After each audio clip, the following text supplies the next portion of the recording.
Hello, welcome back to Alex Reacts. Today I'm discovering something entirely new to me. The project is called Ayyola. The song is called Homay, and I call it the project because I read the description underneath the video. This is a group of people who have made, it seems, several songs based on the Bashkir epic URAL-BATYR. And the epic explains, among other things, who Homay is. The reason I know that is because I started reading the epic. The synopsis was not good anywhere online. This was suggested by Peter from Scotland. So thank you, Peter, for introducing me to this. Off we go to listen to the Bashkir song based on the old Bashkir epic by Ayyola. Thankfully, it has subtitles in English. Of course, I checked.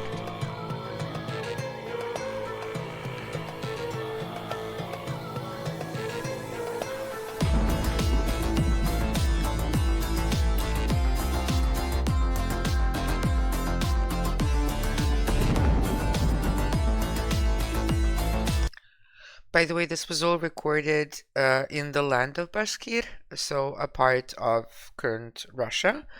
And it's south of the Ural Mountains, which is why the scenery is so gorgeous. And I'm guessing the attire also is the Bashkir attire. Traditional, I'd say. I know the instruments are.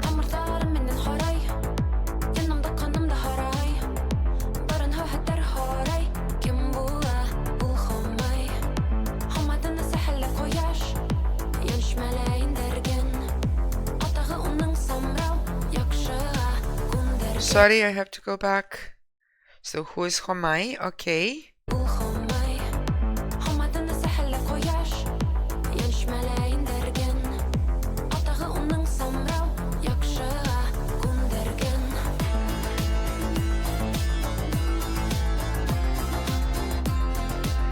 I really like these carpets, and they also remind me a lot of the carpets that we have in our country in the south. A lot of them are made similar to this with similar patterns. And I really like the way she's dressed. I like her voice. I am enjoying the traditional instruments because those also have a lot of similarities with ours. So this is very interesting. The language, though, is very different.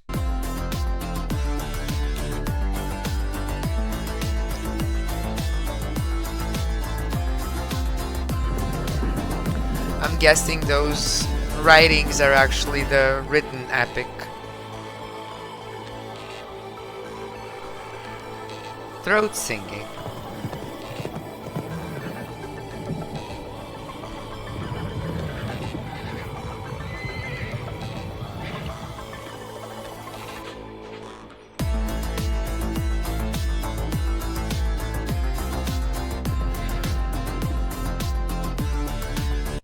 Interesting. So many things are similar. I believe we also have wild horses in our country still, and they seem to. The way she's dressed is wonderful. She's also very beautiful.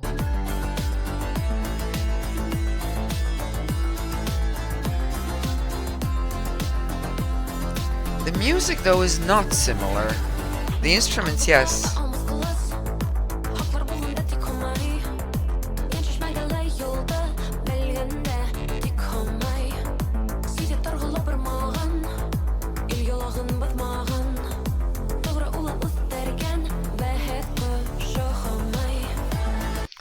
Okay, we need to pause here. The story is about Homay. Just the part that I managed to read, I don't know about the sword yet. So Homay shows herself in the form of a swan, and she's supposed to signify happiness in the Bashkir tradition, from my understanding. She brings happiness. Her mother is the sun and the moon and sort of a goddess. Her father, I don't know yet. She mentioned him, and he taught her kindness, but I don't know about her father yet. She showed herself to Ural, who is one of the two sons of the first two people who settled in the country of Bashkir. There's a lot more to say about this, but the main story is here already. She is the only one who knows the road to the path to the living spring, the spring that brings immortality or a long life. And she offers that to Ural's parents so that they would spare her life because they're hunters. Yeah, the bird of happiness. Oh, sorry, and another thing, Homay seems to be continuing the traditions of Ural's parents because as they came as the first people, it seems she's going to survive. I haven't gotten to that bit yet, but it seems like this is an epic that tells the beginnings of the people, sort of like Adam and Eve in the Bible, or whichever people it is that's starting to tell the story about their nation. In this case, this is the story, the URAL-BATYR is the story of the beginning of the Bashkir people, and it's got a lot of mythical creatures in it.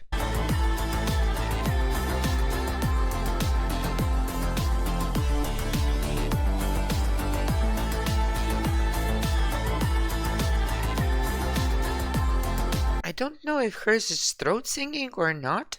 The resonance is strange, so it's a style of singing, I think, that is different. Oh my god, her hair is all the way to here. But I really enjoy her singing of this long ah, whereas I'm not a huge fan of throat singing. Maybe it's not. Yeah, this is...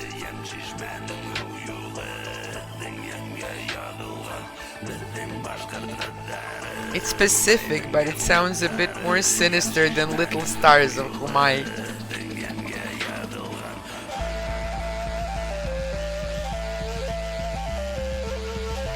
So many similarities, even these rocks.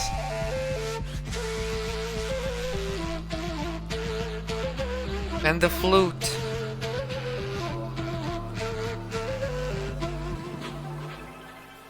Okay, this is not similar. We don't have mountains that are this tall. Or at least single mountain that's this huge.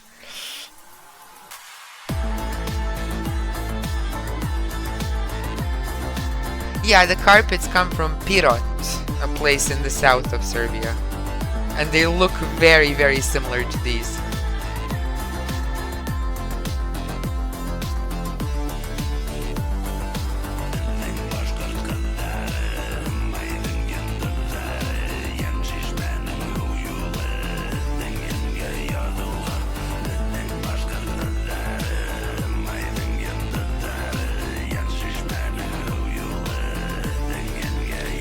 I'm starting to think that even though I haven't finished the epic, Homay is actually going to live, and I also think that she will eventually share her secret of where the living spring is with Ural, because it seems that that secret is imprinted in the soul of the Bashkir people, according to these lyrics.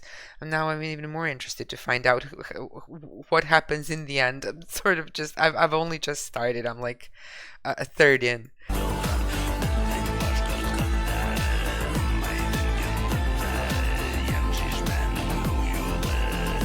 Singing is interesting, but oh, and the falcons help them hunt.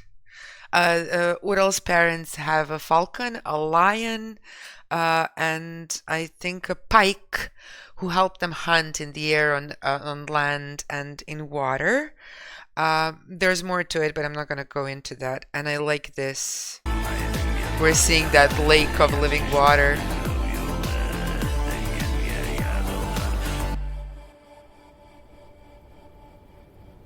Oh, this is great. Yeah, it also goes along the lines of, so she says that Homay has kept the traditions in this land that was inhabited by Ural's parents first, and it was empty before that, just the animals lived there. And now you can see literally their image in the water stays because I guess this is supposed to represent the spring of living water, or the place where Bashkir live, even though they're leaving, the nation itself stays and lives on through these traditions that Homay continued. This is very, very interesting. This is interesting from so many perspectives. Like, mm, I really like her voice.